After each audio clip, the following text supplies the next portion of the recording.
Alors que les lumières s'éteignent, Brandon, tu as du mal à trouver le sommeil. Ton esprit est agité par cette journée. Tu as eu cette vision étrange dans le gymnase et vous avez retrouvé un cadavre. Par terre, sur son matelas, Noah s'est endormi. Tu le regardes rapidement du coin de l'œil.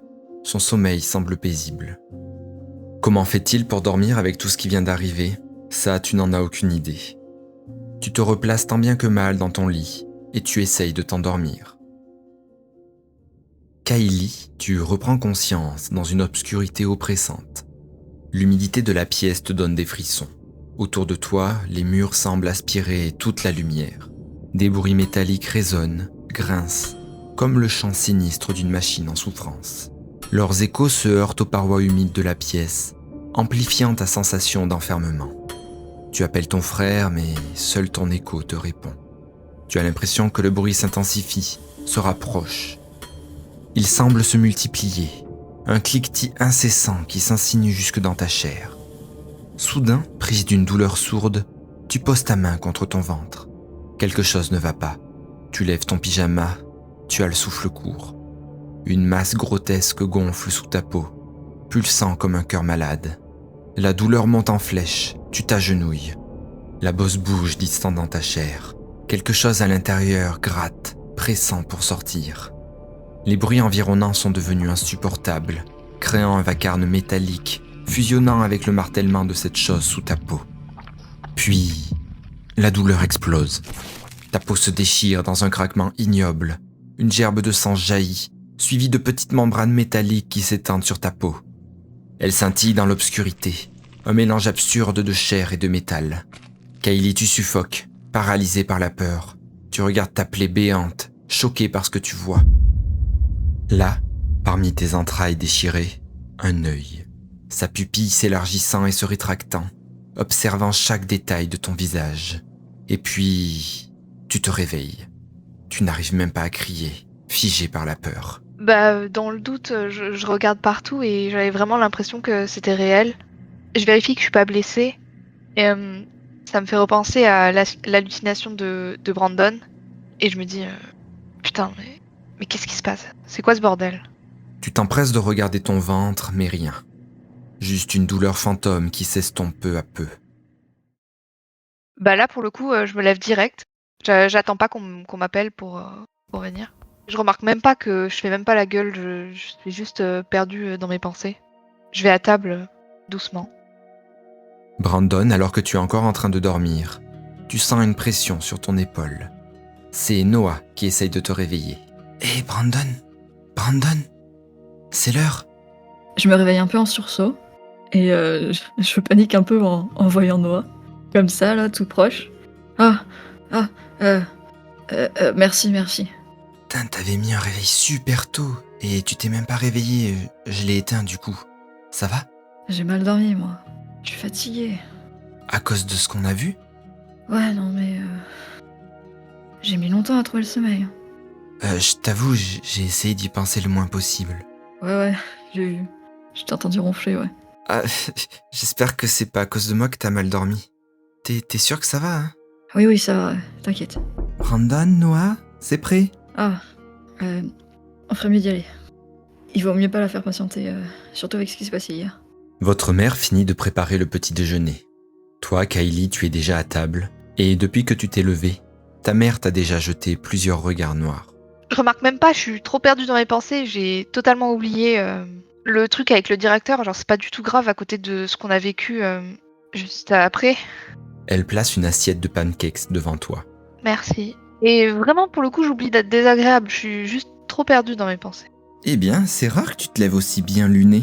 Ça se voit que t'as des choses à te faire pardonner, toi. Ah, Noah, Brandon, ça va, vous avez bien dormi ?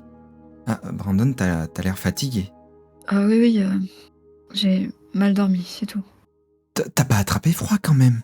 J'ai des compléments alimentaires, t'en prendras. Non, je suis même pas allée courir ce matin. Tu te sens pas bien ? Je sais pas.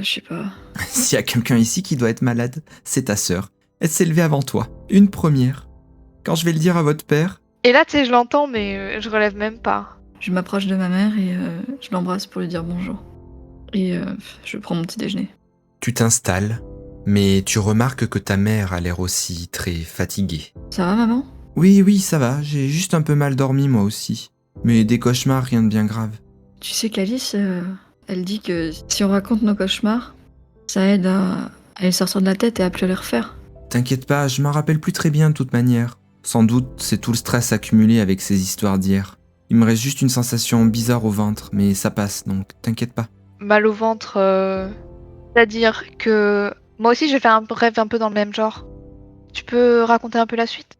Je m'en souviens vraiment pas. J'avais l'impression d'être dans un endroit humide et d'avoir un gros ventre. Je suis sûr que si je cherche la signification de ce rêve, je vais trouver que je m'inquiète trop pour mes enfants. J'avais vraiment l'impression d'être enceinte. Et toi, Kylie? Non, mais moi aussi j'avais mal au ventre, mais je crois que j'avais juste envie d'aller aux toilettes en fait. Et là je regarde Brandon du coin de l'œil en mode. Hum, hum. J'étais en train de boire mon café et je m'étouffe à moitié avec, en essayant d'étouffer mon rire. Il faut manger plus sainement aussi. Des fibres, Kylie, des fibres. Oui, mais peut-être pas le matin quand même. Pas le matin, mais au lieu de prendre ton sirop d'érable, tu peux manger un fruit. Et hier soir, j'ai vu que t'avais pas mangé beaucoup de légumes. Ah, j'avais pas trop faim. En tout cas, je vous ai préparé des encas pour la journée. Je t'en ai fait un aussi, Noah. Merci, Madame Arlo. Merci, maman. On va y aller, parce qu'on va être en retard. Déjà que Brandon s'est levé tard. Maintenant, il traîne alors faut qu'on parte. Je dis ça alors que je vais pas plus vite. Hein. Oui, bon, on a compris, Kylie, que tu t'étais levé tôt. Laisse ton pauvre frère tranquille s'il a mal dormi. Non, pas du tout, mais ouais, il faudrait qu'on y aille. Et je tire un peu la manche de Brandon. On va vraiment être à la bourre et vu comment ils sont en ce moment au lycée, ils sont à cran. Enfin, faut qu'on se dépêche quoi. Ouais. Je me laisse un peu entraîner par Kylie. Allez, à ce soir! Passez une bonne journée. Et Noah, tu reviens quand tu veux. Au revoir. Et encore merci, madame. On commence à marcher et j'attends qu'on soit un petit peu éloigné pour leur parler. Mais ça va ton ventre? T'as pas trop mal? T'as pas besoin de Doliprane ou... Non, on s'éloigne. Attends. Ok. Tu vois le rêve qu'elle a raconté? J'ai fait exactement le même. Mais pire. Bien pire. J'ai rêvé qu'il y avait, je sais pas, genre un truc qui sortait de mon ventre. Un truc mécanique. Un peu comme un robot. Enfin, je sais pas, ça a peut-être un lien avec ta vision d'hier. Enfin, je sais pas, je deviens folle, mais... Mais c'est bizarre, j'ai jamais rêvé d'un truc comme ça. Vous avez pas eu des cauchemars, vous? Non, moi j'ai juste mis du temps à m'endormir. Mais un rêve comme ça, t'es sûr que c'est pas à cause de ce qu'on a vu hier? Oui, mais c'est sûr que c'est à cause de ça, mais est-ce que c'est que ça? Je sais pas si c'est que ça. C'était vraiment réel, c'était pas comme d'habitude. Ça fait beaucoup de coïncidences similaires. C'est pour ça que j'ai pas voulu en parler à maman. Je veux pas qu'elle lit les trucs si elle apprend pour hier. Mais voilà, il fallait que je vous partage ça parce que c'est trop bizarre et ça se trouve le prochain c'est Noah qui va avoir un truc. Enfin, on va voir. Arrête, me porte pas la poisse. Moi, j'ai très bien dormi hier. Je te le souhaite pas, hein, mais voilà quoi. Pour le moment, on est deux. En 24 heures, on a eu deux trucs bizarres. Un carrément bizarre. Ah, c'est pour ça qu'il va falloir faire attention. À pas trop s'attirer les foudres des profs. Hein. Ah, je pense que les profs, c'est notre problème le moins urgent là. Si on se fait remarquer, on pourra rien faire. Ouais, c'est sûr, là, il faut... On reste calme, mais il faut absolument attraper Sophie aujourd'hui. Vous croyez qu'il va y avoir quelque chose au lycée par rapport à Marc? J'en sais rien. Peut-être.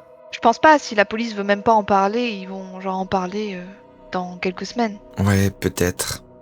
Mais en tout cas, ça peut te rassurer, comme dit Brandon, par rapport à tes mauvais rêves d'hier, c'est peut-être juste à cause du stress. Bah, on va dire ça, mais... Et ta mère avait de quoi stresser vu qu'on était encore une fois chez le principal. Ouais, mais tu vois, c'est quand même assez troublant comme ressemblance, alors qu'on n'a pas du tout vécu la même chose dans la soirée.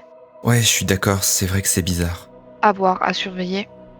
Alors que vous êtes en train de marcher, sur le chemin devant vous, quelques plumes de corbeaux sont éparpillées sur le sol. En regardant sur votre gauche, vous vous rendez compte que vous venez d'atteindre l'endroit où a été retrouvé Marc. Les carillons d'écrou sont toujours suspendus dans les arbres et les quelques plumes sur le chemin ont dû être emportées par le vent jusqu'ici. Cela vous met un coup au moral. Et vous arrivez au lycée, sans dire le moindre mot. Les graffitis sur les murs sont presque entièrement effacés, mais vous reconnaissez le style que vous avez vu peint sur les cailloux que portait Marc sur ses yeux. Et... il est déjà temps d'attaquer les cours. Kylie, tu te diriges en cours de philosophie avec Noah. Aujourd'hui, le cours porte sur les robots et la considération que nous devons avoir entre eux et les humains. Pour ton prof, la limite est floue.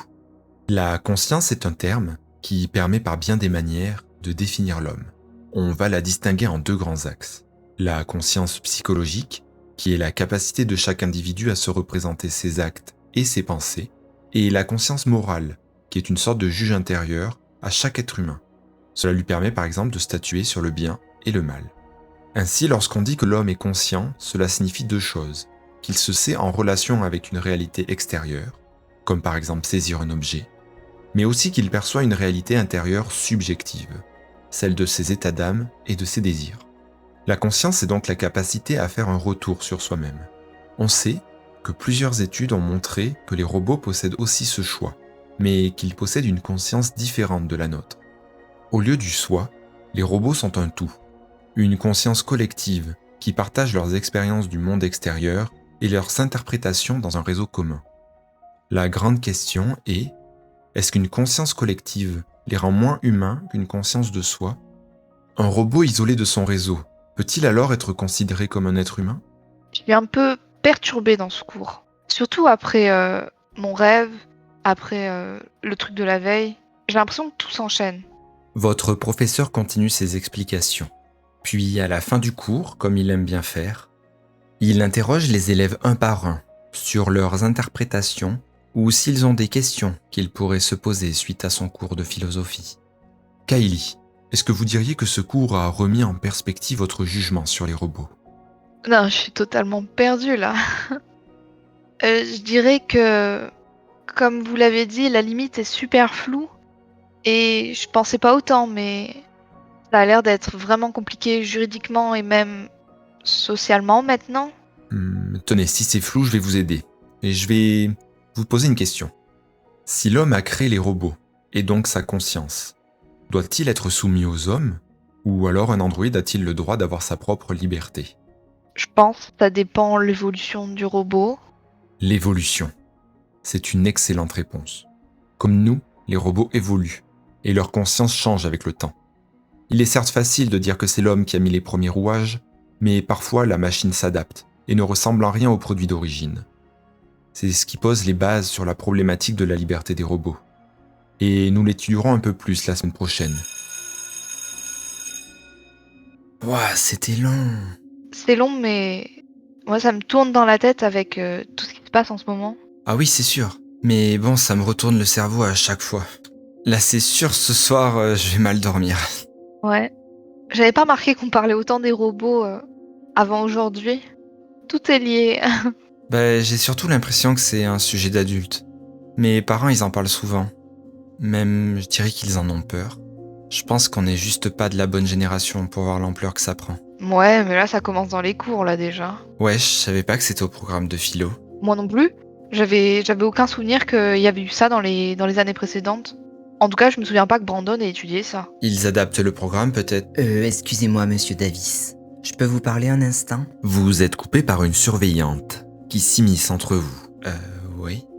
Noah s'éloigne avec le surveillant au niveau de la cage d'escalier. Il y a un peu moins de monde là-bas. Je fais genre que je suis quelqu'un de super ténébreuse et que je suis vachement occupée à traîner sur mon téléphone et à tendre l'oreille le plus possible pour essayer d'entendre quoi que ce soit et à regarder aussi l'attitude de Noah. Noah, j'ai eu ta mère au téléphone et elle tient à ce que tu rentres absolument ce soir. Faut que tu les rejoignes directement lorsque tu n'auras plus cours, tu comprends ? Oui, je comprends. Kylie, tu remarques instantanément les mains de Noah se tordre entre elles. Sans doute du stress. Bien. Le directeur aimerait éviter qu'il y ait des problèmes entre les familles dans l'établissement. Donc, s'il te plaît, n'y manque pas. Oui. J'attends qu'ils finissent leur discussion et j'attends qu'ils me rejoignent. Allez, je te laisse. Tu vois la pionne s'éloigner, mais au lieu de te rejoindre, Noah commence à descendre les escaliers. Je cours derrière, je marche assez rapidement et j'essaie de le rattraper assez vite. Tu le rattrapes, lui mets la main sur l'épaule, et quand il se retourne, ses yeux sont humides. Ah Kylie, ça va, t'inquiète.